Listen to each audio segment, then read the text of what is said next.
ఏది అయినా ట్రై చెయ్యి ఆచి చికెన్ మసాలా. ఆచి చికెన్ మసాలా.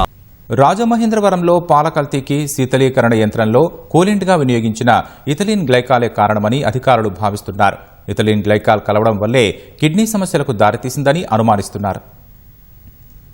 రాజమహేంద్రవరంలో కిడ్నీలు దెబ్బతిని 5గురి మరణానికి కారణమైన పాల కల్తీ కారణాలను అధికారులు భిన్న కోణాల్లో విశ్లేషించారు. కోరుకొండ మండలం నరసాపురానికి చెందిన పాల వ్యాపారి గణేష్ అనధికారికంగా నిర్వహిస్తున్న వరలక్ష్మి డైరీని పరిశీలించారు.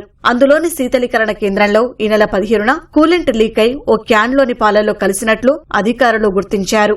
అతను రోజు 3 క్యాన్లలో 120 లీటర్ల పాలు సేకరించి మర్నాడు ఇళ్లకు సరఫరా చేస్తాడు. 15వ తేదీన కూలెంట్ లీక్ అయి ఓ క్యాన్ పాలల్లో కలిసిన విషయాన్ని గణేష్ గుర్తించకుండా వాటిని 16న ఇళ్లకు సరఫరా చేశాడని తేల్చారు. ఈ నెల 17న శీతలీకరణ యంత్రానికి మరమ్మతులు చేసినట్టు గుర్తించారు.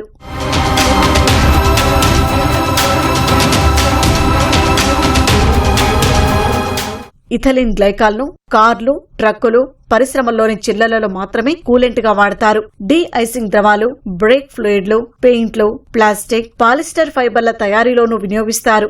డైరీ, ఫుడ్ ప్రాసెసింగ్ పరిశ్రమల్లో దీన్ని వినియోగించారు. ఇది లీక్ అయి పాలలో కలిస్తే అత్యంత ప్రమాదకరం కాబట్టి డైరీల్లో సురక్షితమైన ఫుడ్ గ్రేడ్ ప్రొపైలిన్ గ్లైకాల్ ను వినియోగిస్తారు. అయితే ఖర్చు తక్కువని కొన్ని అనధికారిక డైరీలో ప్రొపైలిన్ గ్లైకాల్ కి బదులు ఇథిలిన్ గ్లైకాల్ వాడుతుంటారు. వరలక్ష్మి డైరీలోనూ దీన్నే వినియోగించినట్టు అనుమానిస్తున్నారు. ఇథిలిన్ గ్లైకాల్ అత్యంత ప్రమాదకరమని 100 నుంచి 200 మిల్లీలీటర్లు మనిషి శరీరంలోకి వెళ్లినా ప్రాణాంతకంగా మారుతుందని చెప్తున్నారు.